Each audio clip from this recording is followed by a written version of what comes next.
جمال الوجود بذكر الإله وتصفو الحياة بنور هدى. عبارت کے مطلب آپ یقین جانیں کہ علماء اہل حق کا یہ اصول رہا ہے. مناظر اسلام حضرت منظور احمد چنیوٹی رحمت اللہ علیہ، حضرت کی ایک کتاب تھی جس کو حضرت سبقن کورس کرایا کرتے تھے. سبقن، وہ اس کی ایک لمبی کہانی ہے، آپ تو نہیں جانتے، یہ سچ ہے آپ لوگ نہیں جانتے.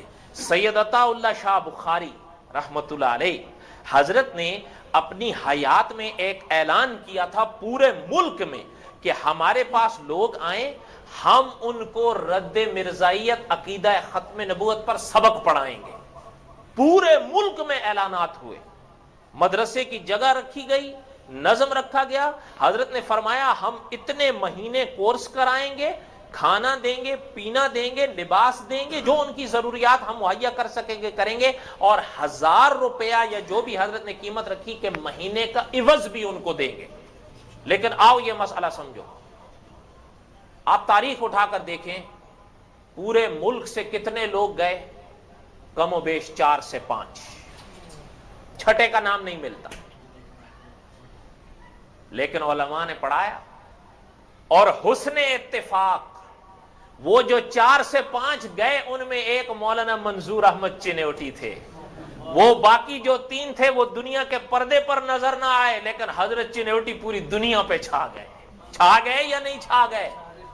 ایک نے، انہوں نے ایک کو پڑھا، 4 کو پڑھایا نا، 3 مائنس ہو گئے، ایک پڑھ کے نکل آیا، اور وہ ایسے نکل آیا کہ پوری دنیا میں عقیدہ ختم نبوت کو پھیلا دیا. مشرق میں جزائر فیجی جہاں سے دنیا شروع ہوتی ہے، اور علماء نے بھی تجربے سے لکھا ہے کہ سب سے پہلے صبح اور صبح کی اذان فیجی میں ہوتی ہے. کیوں؟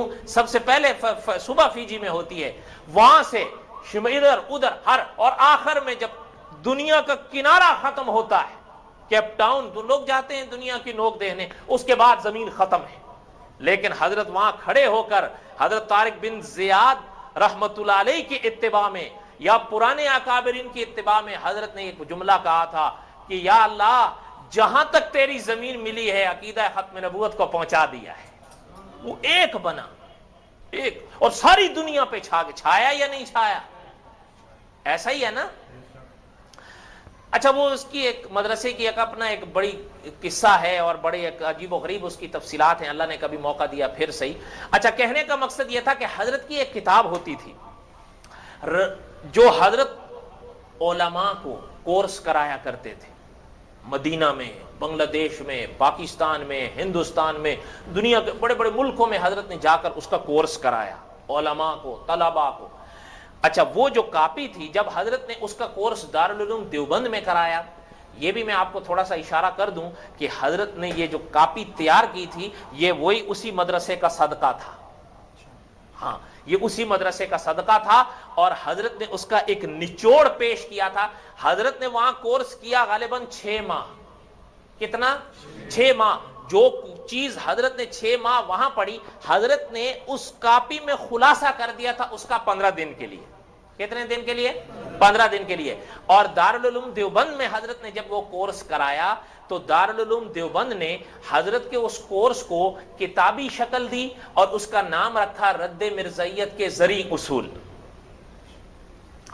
وہ نسخہ ہندوستان سے چھپا. وہاں سے چھپنے کے بعد جب حضرت خود چنیوٹ تشریف لائے تو چنیوٹ سے چھپا. ٹھیک ہے.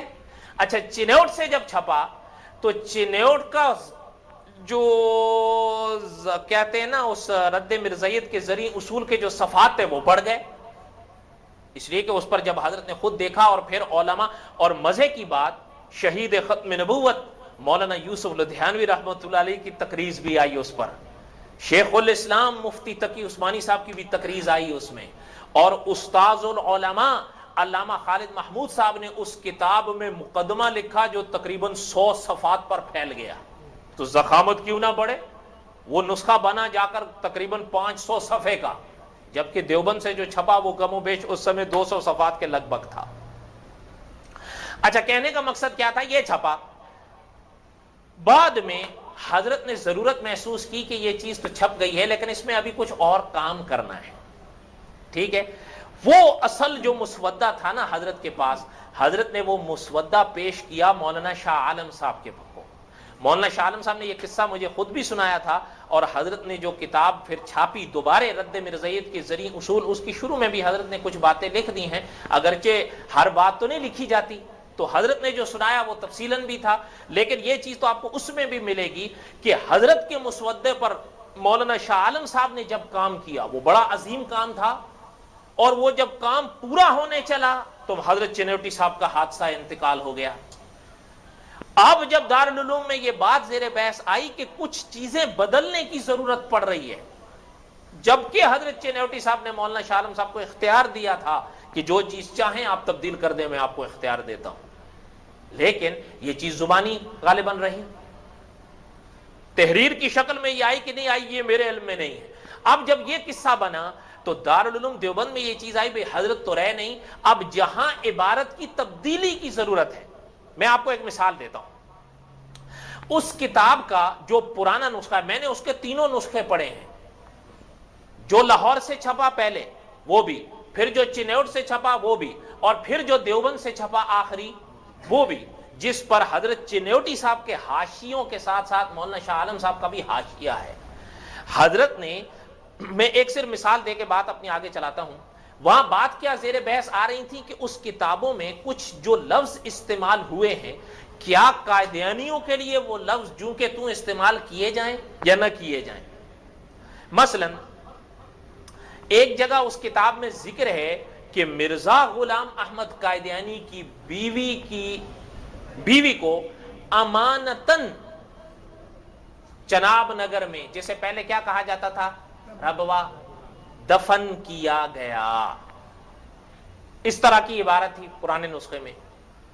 اب بعض علماء میں یہ آئی کہ یہ دفن یہ اپنے اندر ایک تقدس رکھتا ہے, یہ مسلمان کے لیے استعمال ہو تو ہو, کسی دوسرے کے لیے نہیں ہونا چاہیے. مولانا شاہ عالم صاحب نے اس عبارت کو بدل دیا حضرت چنوٹی کی اجازت سے. اب پرانے نسخے میں آپ پڑھیں گے نا تو آپ کو عبارت میں دفن کا لفظ ملے گا, لیکن موجودہ جب آپ پڑھیں گے تو وہاں یہ لفظ لکھا گیا ہے کہ امانتاً گاڑی گئی. لیکن یہ حضرت موجود تھے. اچھا جب ہوا, اب اس طرح کی اور کام اس میں باقی تھے کہ حضرت کا انتقال ہو گیا, تو پھر علماء کے ہاں یہ بات زیر بحث آئی کہ اب کیا کریں, لفظ کو چلائیں کیا کریں. تو علماء نے جس پر اتفاق کیا وہ یہ تھا کہ حضرت چنوٹی صاحب زندہ ہوتے تو بات تھی, لیکن حضرت کی جب اب آنکھیں بند ہو گئی ہیں تو اب کسی صورت ہمیں زیب نہیں دیتا کہ حاشیہ چڑھانے والا ان کی کتاب کی کسی عبارت کو تبدیل کرے.